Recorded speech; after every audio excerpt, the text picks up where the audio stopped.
ગુરુનાથ સ્વામીની વાતો, ભગવાન અને સંતનો મહિમા, પ્રકરણ પહેલું. સ્વામિનારાયણ સ્વામીએ વાત કરી. મૂળ અનાદિમુક્ત ગુરુનાથ સ્વામીની વાત. ભગવાનને સાધુના મહિમાની નિરંતર વાતો કરવી અને સાંભળવી. અને મહારાજ તો પોતાના અક્ષરધામ અને પાર્ષદ, તે પોતાનું સમગ્ર ઐશ્વર્ય તે લઈ અને અહીં પધાર્યા છે. તે એવા ને એવા જ છે, અને દેહ મૂકીને જેને પામવા છે તે આ દેહ છતાં મળ્યા છે, કાંઈ બાકી નથી. અને એમ ન સમજાય તેથી જીવમાં દુર્બળતા રહે છે, અને એમ સમજાય ત્યારે કોઈ દિવસ જીવમાં દુર્બળતા મનાય નહીં જ, ને જીવ બીજી રીતનો થઈ જાય છે. ને મહિમા સમજવા જેવું બીજું કોઈ મોટું સાધન પણ નથી.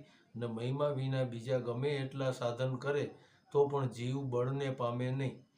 અને એવા મહિમા સમજવાનું કારણ તો એવા ભગવદીય પ્રસંગ છે, પણ તે વિના એવો મહિમા સમજાતો નથી.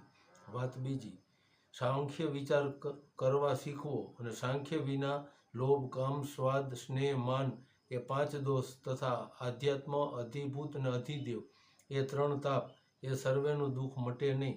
અને સાંખ્ય વિના અડધો સત્સંગ કહેવાય. માટે સુખિયા રહેવા ને અર્થે સાંખ્ય વિચાર કરવો. ઇતિ વતનામ સહજાનંદ સ્વામી મહારાજની જય.